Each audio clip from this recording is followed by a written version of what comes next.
धौलपुर दिन भर बुलेटिन के प्रायोजक हैं कलाम कोचिंग क्लासेस, जहां सभी प्रतियोगी परीक्षाओं की तैयारी अनुभवी शिक्षकों द्वारा शांत वातावरण में कराई जाती है, जिसका पता है Rajakhera bypass, GT road, Dholpur.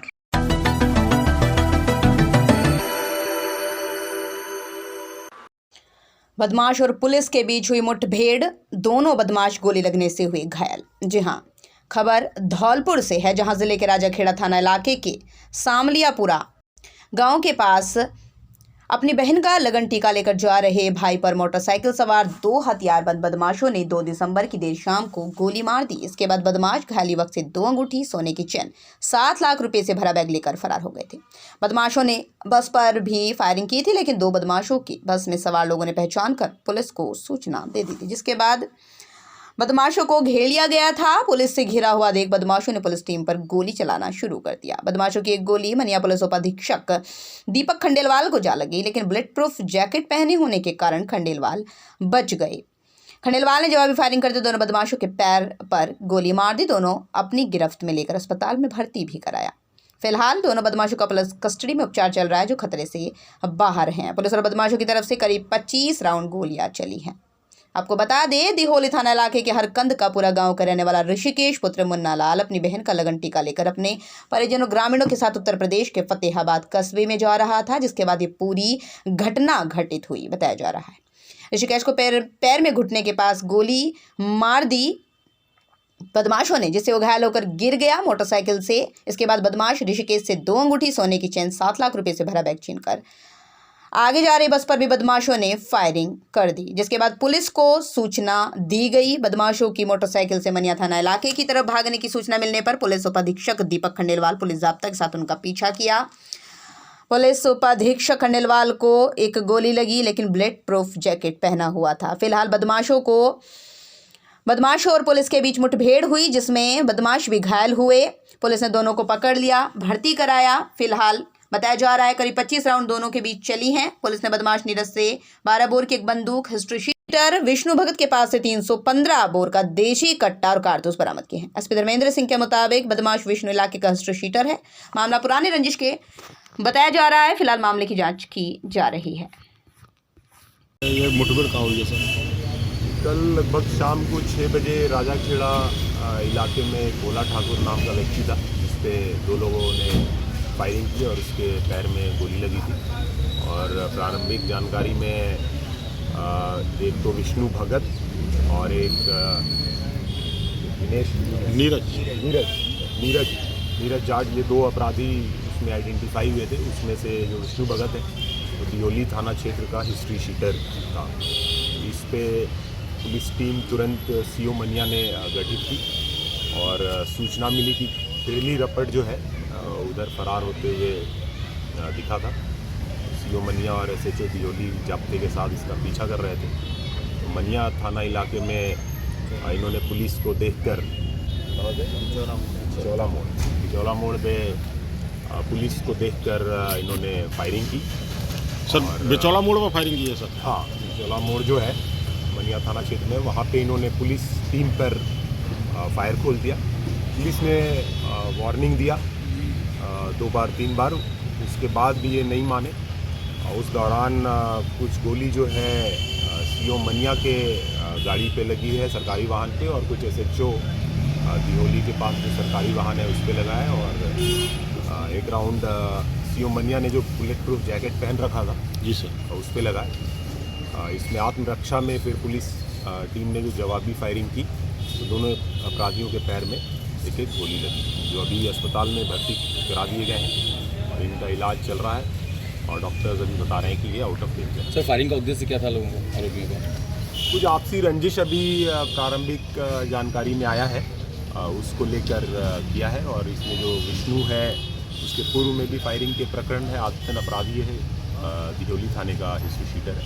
Sir police team की तरफ भी किसी के चोटें आई हैं? पुलिस टीम, क्योंकि ये पता था कि ये हिस्ट्री शीटर्स हैं और फायरिंग करने के आदी हैं, तो पुलिस टीम ने बुलेट प्रूफ जैकेट पहन रखा था, जिस कारण से कोई हानि पुलिस टीम को नहीं पहुंची है। बुलेट प्रूफ जैकेट पे और सरकारी वाहन पे गोली लगी। वहीं बात करते हैं धौलपुर जिले के सरमथुरा इलाके की, जहां करौली क्षेत्र से एक अज्ञात टाइगर ने प्रवेश किया है, जो वन विभाग के कैमरे में कैद हुआ है। टाइगर विचरण करते हुए बथुआ खो के जंगलों में देखा गया। आवारा पशुओं का भी टाइगर द्वारा शिकार किया गया। जिले के डांग क्षेत्र में अब टाइगरों की संख्या 4 हो चुकी है, जो जिले के लिए खुशी की खबर है। टाइगर के पगमार्क भी वन विभाग की टीम ने लिए हैं। टीम टाइगर की निगरानी कर रही है। मादा टाइगर जंगल में प्रसव के लिए जगह तलाश रही है। वन विभाग के डीएफओ केसी गुप्ता ने बताया, आज शनिवार को सरमथुरा क्षेत्र के बथुआ खो के जंगलों में करौली इलाके से एक अज्ञात टाइगर ने प्रवेश किया। करौली वन विभाग के अधिकारी से वार्ता कर टाइगर की पहचान की जा रही है। वन विभाग के कर्मचारियों ने विचरण कर रहे टाइगर के पद चिन्ह लिए हैं। विचरण कर रहे टाइगर के सीसीटीवी कैमरे में फोटो भी कैद हुई। टाइगर द्वारा जंगली भैंस का शिकार भी किया गया। डीएफओ गुप्ता ने बताया, सरमथुरा एवं वन विभाग के जंगलों से पहले से ही T-116 और T-117 मौजूद है, लेकिन शनिवार को सरमथुरा क्षेत्र के बथुआ खो के जंगलों में करौली इलाके से अज्ञात टाइगर ने दस्तक दी। टाइगर का मूवमेंट सोने का गुर्जा, बसई, डांग और वन विहार में भी देखा जा रहा है। वन्य जीव प्रेमियों के लिए बड़ी खुशी की खबर है। डीएफओ गुप्ता ने बताया, आगामी 1 महीने बाद इनकी वंश वृद्धि की भी संभावना दिखाई दे रही है। वन विभाग की टीम टाइगर के पद चिन्हों को देखते हुए खोजबीन कर रही है। टाइगर की तलाश करने के लिए सीसीटीवी कैमरे का भी सहयोग लिया जा रहा है। में सरमथुरा में टाइगर का मूवमेंट देखा गया है। इनके पगमार्क प्रतिदिन हमारे स्टाफ को मिल रहे हैं और T-116 और T-117 के चित्र भी कैमरे में कैद हुए हैं। और अभी हमें ऐसा प्रतीत होता है कि इनके कुनबे बढ़ने की खबर भी हमें 1-8 महीने में शीघ्र मिलने की संभावना है। अभी हाल में ही आज ही बथुआ खो वनखंड में, जो सरमथुरा तहसील में है, वहाँ पर एक टाइगर का मूवमेंट देखा गया है, जो करौली से विचरण करके हमारे क्षेत्र में आया है। हम उसकी जानकारी ले रहे हैं। इस टीम भेजी गई है, उनके पगमार्कों को देख रही है। और इसी तरह T-136 का विचरण बाबू महाराज खो में वन विहार वनखंड में हमने देखने को मिला है। वहाँ भी टीम प्रतिदिन उनकी निगरानी कर रही है, उनके पगमार्क लेने की कोशिश कर रही है। हमारी जब से धौलपुर टाइगर रिजर्व डिक्लेयर हुआ है या होगा, तो इसमें टाइगर अपने आप मूवमेंट करके इस क्षेत्र में आ रहे हैं। ये धौलपुर जिले के लिए बड़ी खुशखबरी की बात है। धौलपुर जिले में संकट काल में खुद की सुरक्षा बिना आत्मविश्वास के नहीं की जा सकती। दरअसल आत्मरक्षा के सभी उपायों के प्रभावी ढंग से इस्तेमाल के लिए आत्मविश्वास सबसे जरूरी है। महिलाएं एवं छात्राएं अगर छोटी छोटी बातों को नजरअंदाज करने की बजाय आत्मविश्वास से प्रतिकार करना सीख ले तो कई समस्याओं का समाधान आसानी से हो जाएगा। ये बातें मुख्य ब्लॉक शिक्षा अधिकारी दामोदर लाल मीणा ने शिक्षिकाओं के 7 दिवसीय आत्मरक्षा प्रशिक्षण के दौरान प्रशिक्षुओं से कही। सहेली प्रशिक्षण शिविर में 28 नवंबर से 4 दिसंबर तक धौलपुर ब्लॉक की शिक्षिकाओं के लिए आयोजित रानी लक्ष्मीबाई आत्मरक्षा प्रशिक्षण शिविर में शिक्षिकाएं दुश्मन पर काबू पाने के दांव पेच सीख रही हैं। प्रशिक्षक सुनीता शर्मा, रेखा शर्मा, सुनील कुमारी और आशा शर्मा ने प्रशिक्षण देते हुए बताया कि आपात स्थिति में आपका पेन, मोबाइल, दुपट्टा, चाबी, एयरपिन, एयरकिल एक बचाव का कारगर हथियार बन सकता है। इस दौरान प्रशिक्षकों की टीम पंच किक, अटैक और डिफेंस आदि के तरीकों का प्रदर्शन कर दुश्मन पर काबू पाने के गुर सिखा रही हैं। इसके अलावा लाठी, डंडा, चाकू आदि हथियारों के वार से बचने का तरीका भी समझाया जा रहा है। दुश्मन की आंख जैसे कमजोर अंगों पर हमला करने की सीख भी शिक्षिकाएं सीख रही हैं। शिविर व्यवस्था में लगे रणवीर सिंह रावत, लोकेंद्र कुमार व नवीन कुमार ने बताया कि शिविर में 107 शिक्षिकाएं प्रशिक्षण ले रही हैं, जो यहां से सीखकर अपने स्कूल में छात्राओं को प्रशिक्षित करेंगी। जयपुर के एनडीपीएस कोर्ट के न्यायिक कर्मचारी सुभाष मेहरा के आत्मदाह के मामले में पुलिस द्वारा रिपोर्ट दर्ज नहीं करने और मामले में कोई कार्रवाई नहीं करने से नाराज न्यायिक कर्मचारियों का प्रदर्शन लगातार जारी है। न्यायिक कर्मचारियों का विरोध प्रदर्शन और सामूहिक अवकाश लगातार चौथे दिन शनिवार को भी जारी रहा। ऐसे में 4 दिन से कोर्ट में आने वाले परिवादी परेशान होते नजर आए। समस्त न्यायिक कर्मचारियों ने रैली निकालकर नारेबाजी भी की। रैली के पश्चात जिला न्यायालय के बाहर जिला न्यायिक कर्मचारी संघ के वरिष्ठ उपाध्यक्ष ओम बाबू शर्मा ने मौजूद सभी कर्मचारियों को संबोधित करते हुए कहा कि हम सभी एक ही परिवार के सदस्य हैं। यदि किसी परिवार के सदस्य को किसी प्रकार की परेशानी होती है तो सभी सदस्य उसके साथ एक साथ खड़े हो जाते हैं। ठीक उसी प्रकार हम सभी कर्मचारी एक साथ होकर अपने साथी भाई मृतक सुभाष मेहरा को न्याय दिलाने के लिए एक साथ हैं। उन्होंने कहा कि जब तक हमारे मृतक भाई सुभाष मेहरा के परिजनों को न्याय नहीं मिल जाता है तब तक हम अनिश्चितकालीन सामूहिक अवकाश पर रहेंगे। न्यायिक कर्मचारियों के सामूहिक अवकाश के दौरान अधिवक्तागण ने समर्थन किया है। सामूहिक अवकाश के चौथे दिन के दौरान न्यायिक कर्मचारी गण द्वारा उच्च न्यायिक प्रशासन को कर्मचारी गण की मांगें पूर्ण करने की सद्बुद्धि हेतु सुंदरकांड का पाठ कर प्रसादी वितरण किया गया। जयपुर न्याय क्षेत्र के हमारे सहायक कर्मचारी सुभाष मेहरा की हत्या पीठासीन अधिकारी के घर पे हुई है। आज तक उसकी एफआईआर लॉन्च नहीं हुई है। पूरे राजस्थान में सभी हमारे ज़िले जो है उसके समर्थन में न्याय की मांग कर रहे हैं। हमारी 5 सूत्री जो मांग पत्र है उस दिया हुआ है, जिसमें सीबीआई जांच होनी चाहिए, 50 लाख का मुआवजा मिलना चाहिए, आश्रित को नौकरी मिलनी चाहिए। आज तक एफआईआर दर्ज नहीं हुई है। चौथा दिन है जो हमारे कर्मचारी लोग पुरजोर से जो है आंदोलनरत हैं और सामूहिक अवकाश पर हैं। इसलिए हम बार बार ये गुजारिश कर रहे हैं प्रशासन से कि तुरंत एफआईआर दर्ज हो, जिससे न्याय के लिए भटक रहे लोग जो है उनको न्याय मिले, हम भी उनका सहयोग करें। आज हमारी ये स्थिति हो गई है कि हम खुद न्याय के लिए भागते फिर रहे हैं और हमारे कर्मचारी परेशान हो रहे हैं, और जबकि इनकी दीपक तले अंधेरा है, ये सबको न्याय दे रहे हैं। इनके जो है इनके खुद अधीनस्थ जो है आज न्याय के लिए परेशान हो रहे हैं। ये जो है इस तरह से इनको खुद सोचने की बात है। इनसे ये अपेक्षा की जाती है कि ये तुरंत एफआईआर दर्ज करें। धौलपुर जिले में Indian red cross society Dholpur द्वारा 8 दिवसीय व्यावसायिक प्राथमिक उपचार प्रशिक्षण शिविर का समापन शनिवार को जिला कार्यालय स्टेशन रोड धौलपुर पर राजस्थान लोक सेवा आयोग के पूर्व अध्यक्ष डॉक्टर RS गर्ग के आतिथ्य में हुआ। डॉक्टर गर्ग ने कहा कि आकस्मिक दुर्घटनाओं में होने वाली जनहानि को रोकने के लिए आमजन को प्राथमिक उपचार की जानकारी होना आवश्यक है। संस्था द्वारा आमजन जागरूक करने के लिए कार्यक्रम चलाए जा रहे हैं।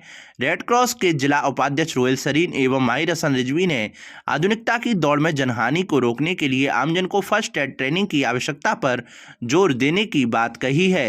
रेड क्रॉस सोसाइटी के सचिव संजीव श्रीवास्तव ने बताया कि जिले में संस्था द्वारा औद्योगिक इकाइयों, व्यावसायिक एवं स्कूली बच्चों के लिए मिशन जीवन रक्षक के अंतर्गत फर्स्ट एड ट्रेनिंग कार्यक्रम आयोजित किए जा रहे हैं। साथ ही जिले के स्काउट, आंगनबाड़ी कार्यकर्ताओं, पुलिस कार्मिकों को फर्स्ट एड ट्रेनिंग दिए जाने का कार्यक्रम बनाया जा रहा है। समारोह में समाज सेवी गोविंद अग्रवाल ने रेड क्रॉस सोसाइटी के माध्यम से धौलपुर मेडिकल कॉलेज में अध्ययनरत छात्रों के प्रयोग के लिए अपनी देह को दान करने की घोषणा की। राजस्थान शिक्षा परिषद द्वारा शैक्षिक नवाचार के अंतर्गत राजस्थान के शिक्षा में बढ़ते कदम में शिक्षा विभाग द्वारा बृहत स्तर पर आयोजित अभिभावक एवं शिक्षक मंथन निर्धारित कार्यक्रम के अनुसार राजकीय प्राथमिक विद्यालय रामधन कापुरा में आयोजन हुआ, जिसमें विद्यालय के प्रधानाध्यापक परवेज खां के द्वारा शैक्षिक नवाचार आकलन की शैक्षिक प्रगति रिपोर्ट अभिभावकों के समक्ष प्रस्तुत की। उन्हें प्राप्त लक्ष्यों की प्राप्ति, शैक्षिक लक्ष्य, उपलब्धि, पोर्टफोलियो एवं शैक्षिक प्रगति आदि के स्टोरों के बारे में बच्चों के शैक्षिक रिकॉर्ड संधारण, पोर्टफोलियो, विषयवार प्रदर्शन के आधार पर विभिन्न शैक्षिक नवाचारों की जानकारी दी गई। इसके साथ ही राज्य सरकार द्वारा शिक्षा विभाग की विभिन्न योजनाओं, गोपाल बाल ड्रेस वितरण योजना, ट्रांसपोर्ट वाउचर, MDM योजना, राष्ट्रीय योजना, छात्रवृत्ति योजना, चिरंजीवी स्वास्थ्य बीमा योजना लाभ की जानकारी देते हुए आधार कार्ड व जन आधार कार्ड की अशुद्धियों को शुद्ध कर अपडेट खाता आदि को सही कराएं, जिससे आपके खातों में ड्रेस के सिलाई की व्यय राशि खातों में दी जा सके। उक्त कार्य करने से ही सभी सरकारी योजना का लाभ प्राप्त कर सकते हैं। इस अवसर पर विद्यालय अध्यापिका ब्रजेश शर्मा, आंगनबाड़ी स्टाफ एवं अभिभावक जन, SMC सदस्यगण, ग्रामीण जन भी उपस्थित थे। प्रदेश में कांग्रेस सरकार के कुशासन, जंगलराज और भ्रष्टाचार के खिलाफ भारतीय जनता पार्टी के आंदोलन का प्रदेश और जिला स्तर पर शुभारंभ होने के पश्चात राजाखेड़ा विधानसभा क्षेत्र के बरेटा गांव से जन आक्रोश यात्रा का शुभारंभ किया गया। इस अवसर पर जिला अध्यक्ष श्रवण कुमार वर्मा ने कहा कि आज यह जन आक्रोश रथ यात्रा भाजपा के संकल्पों और कांग्रेस की विफलताओं को लेकर बूथ स्तर पर जाकर भाजपा कार्यकर्ता जन जागरण का काम करेगा। हर मोर्चे पर विफल गहलोत सरकार की नीतियों से त्रस्त है आमजन। जिला संयोजक पंडित किशन चंद्र शर्मा ने कहा कि यह जन आक्रोश रथ यात्रा हर बूथ तक पहुंचकर कांग्रेस की विफलताओं से अवगत कराएगा।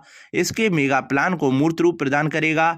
जन आक्रोश रथ यात्रा को प्रदेश कार्य समिति सदस्य पंडित विशंबर दयाल शर्मा, पूर्व विधायक सुखराम कोहली, सह संयोजक जयवीर पोसवाल, डॉक्टर मनोज शर्मा, प्रभारी हेमेंद्र वशिष्ठ, विधानसभा संयोजक कमल पाड़िया, सह संयोजक सोबरन सिंह गलेथा, जिला उपाध्यक्ष नागेंद्र सिंह, युवा मोर्चा ने संबोधित किया। धौलपुर जिले में 66वीं राज्य स्तरीय 14 वर्षीय छात्र छात्रा वॉलीबॉल प्रतियोगिता शनिवार को आरएसी मैदान पर समाजसेवी संजीव गहलोत, हाजी अजमेरी उस्मानी एवं बिशन चौधरी के आतिथ्य में संपन्न हुई। फाइनल मुकाबले में छात्र वर्ग में सीकर ने झुंझुनू को हराकर एवं छात्रा वर्ग में बीकानेर ने भीलवाड़ा को हराकर वॉलीबॉल की चैंपियनशिप जीती। प्रतियोगिता के सर्वश्रेष्ठ खिलाड़ी युवराज सिंह सीकर एवं सिया खान भीलवाड़ा घोषित किए गए। धौलपुर जिले के सेपो इलाके के कई गांवों में बारिश के सीजन के दौरान जल भराव से खरीफ की फसल के बर्बाद होने के बाद अभी तक खेती के लिए हालात सामान्य नहीं हुए हैं। बारिश से राजौरा, खुर्द, सिंगरौली, कुकरा, समेरा आदि गांव में अतिवृष्टि और बाढ़ आने के बाद 500 से 700 बीघा खरीफ की फसल चौपट हो गई। हालत यह है कि रबी की सरसों और आलू की फसल बुवाई का समय निकल चुका है। गेहूं की फसल बोने के लिए खेतों के सामान्य होने की बाट जो रहे तमाम किसानों को अब नहर के सीपेज से खेतों में भर रहे पानी से भारी झटका लगा है। किसानों द्वारा गेहूं की बुवाई के लिए तैयार किए जा रहे खेतों में लगातार नहर से सीपेज होकर आ रहे पानी ने किसानों के लिए परेशानी खड़ी कर दी है। शनिवार को इलाके के किसानों ने सरपंच राजौरा खुर्द के नेतृत्व में नहर से सीपेज होकर आ रहे पानी को रोकने के लिए सिंचाई विभाग एवं उपखंड प्रशासन के खिलाफ प्रदर्शन करते हुए नारेबाजी की। नाराज किसानों ने बताया कि इस बार सीजन में हुई जबरदस्त बारिश के साथ साथ बसेड़ी इलाके से बाढ़ का पानी आ जाने के कारण इलाके के 4-5 गांव की 700 से 800 बीघा खरीफ की फसल पानी में डूबकर बर्बाद हो गई। महीनों बीतने के बाद खेतों में भरा हुआ पानी सूख नहीं पाया है। अब नहर से सीपेज होकर आ रहे पानी ने खेतों की हालत बिगाड़कर रख दी है। किसानों ने बताया कि कई बार उन्होंने एसडीएम, क्षेत्रीय जनप्रतिनिधि एवं जल संसाधन अधिकारियों को बाढ़ एवं सीपेज से इलाके की खेती और किसानों को हो रही परेशानी के संबंध में शिकायत की गई है, लेकिन नतीजा सिर्फ नहीं निकला है। किसानों ने बताया कि नहर के समानांतर जब तक नाले का निर्माण नहीं कराया जाएगा तब तक इलाके के किसानों के लिए बाढ़ का पानी और सीपेज की समस्या गले की हड्डी साबित होगी। बताएं। मैं सरपंच प्रतिनिधि श्याम परमार, ग्राम पंचायत राजौरा खुर्द। पहले भी किसानों को बहुत बड़ा नुकसान हुआ है। बारिश का इतना पानी आ चुका था कि पूरे खरीफ की फसल तो पूरी एकदम नष्ट ही हो गई थी। अब क्या है कि जब से नहर चालू हुई है तो इस सीवर का पानी आ रहा है, जिससे किसानों के 500-700 बीघे खेत तो भर गए हैं। वो तो आप मीडिया आप देख ही रहे हो। तो मेरा कहने का यही है कि वैसे तो मैंने अवगत करा दिया, पटवारी जी को अवगत करा दिया, एसडीएम साहब को भी अवगत करा दिया है। और मैं तो बस यही अपील करूँगा कि कैसे भी करके या तो इस पानी को बंद कराया जाए, नहीं तो इस पानी की कहीं निकासी की जाए। बताएं क्या परेशानी है आपको? अरे मैं दाताराम परमार बोल रहा हूँ खुद से। किसानी का काम करता हूँ, खेती बाड़ी भी करता हूँ। पहली फसल खराब हो गई, बाहरे वाली वो वर्षा का पानी आ गया, अब नहर चल रही है, ऊपर से पानी फिर आ गया, आदमी ने खेत बह दिए, गेहूँ नष्ट हो गए। क्या चाहते हैं फिर आप ऐसे? कोई प्रशासन सुनता नहीं है, कहाँ जाए? पानी की निकासी करवाएं कहीं न कहीं हो गई। साहब क्या परेशानी है? मैं साहब राजौरा खुर्द निवासी अशोक परमार, किसान, खेती मजदूर। पिछली फसल भी बर्बाद हुई, अब दोबारा से इस फसल के लिए खाद बीज डाला, अब वो भी बर्बाद होने जा रही है। प्रशासन कभी कोई सुनता ही नहीं, आता ही नहीं देखने को। किसान मरने को मजबूर है। क्या समस्या करना चाहते हैं? क्या समस्या है? समस्या यही है, नहर का पानी सीपेज होकर के आ रहा है, खेत भरे हुए हैं।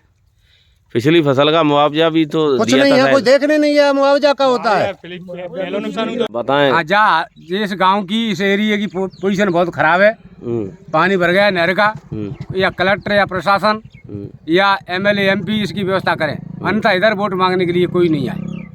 इस बात को ये सारी जनता कह रही है। आपने बताया कभी किसी को? नहीं, किसी को तो बताया, कई बार बताया, लेकिन सुना नहीं किसी ने कभी भी। और क्या परेशानी है? परेशानी ये है कि कितने पानी भर रहे हैं, क्या गरीब लोग खाएंगे, ये बेचारे भूखे इनके बच्चे मर रहे हैं। सरकार ने प्रशासन के द्वारा सर्वे भी कराया था पिछली बार, उसका क्या हुआ? कुछ नहीं हुआ, उसका कुछ भी मिला नहीं, कुछ हुआ नहीं। मुआवजा देने की बात हो रही थी, मुआवजा भी नहीं मिला? कुछ नहीं, एक पैसा भी नहीं मिला, किसी को भी नहीं मिला, हमको नहीं, किसी को भी नहीं। आपका शुभ नाम? केरी सिंह रजौरा। बताएं, क्या नाम है आपका? हाँ साहब, मेरा नाम बुरी सिंह है। कहाँ के रहने वाले हो? शहमरा के रहने वाले, नंगूनगरा। क्या समस्या है आपकी? आपकी समस्या ये ऐसा बहुत परेशान है, हम यूँ समझ लो पहली फसल हमारी खत्म है, सब का दे तो अब ही फसल खत्म है, सब का दे, डाई बीज खाद फाद सब खत्म हो गया साला का, और कोई प्रशासन का दे कोई सुनना रहो कैसे बिल्कुल खाते। फिर ऐसे में कैसे गुजारा हो रहा होगा? अब क्या करे साहब का दे, बच्ची बच्चा सुतारा का दे, मुंगने मर रहे महाराज का दे, कोई सुना से डी करना रहो महाराज का देगा। हम बताओ इतने कि मैं याद जो की बात है, आएंगे तुम्हारो कोई काम पड़ेगा, चुनाव फिर आवेगा, झांटा नहीं का दे सा, मतलब ये कि झांटा नहीं, मतलब या तो जाके सुना से डी करो, नहीं सुना से डी करे तो फिर आगे मतलब सोच समझे काम करिए। साहब क्या परेशानी है? ऐसा था कि खेतने में पानी भर रहा है, कोई पानी को निकास ना, तो नालो साफ कराए ना, कई कह के मरे गए। एमएलए साहब से कह ली, कलेक्टर साहब के यहाँ कह दी, एसडीएम साहब के यहाँ कह दी, देख जाते हैं नाले को निकलवा तुमने। रजौरा में पानी रुक रहा, सेमरा में रुक रहा, सैरोली में रुक रहा है, बहुत व्यवस्था खराब है। और आगे की फसल कटू है ना रही, अब की तो भई ना कह रहे, पर अब आगे ना कटुए रहो, एक आध काऊ ने बहु दो तम पानी फरवरी में फिर जाए रहो।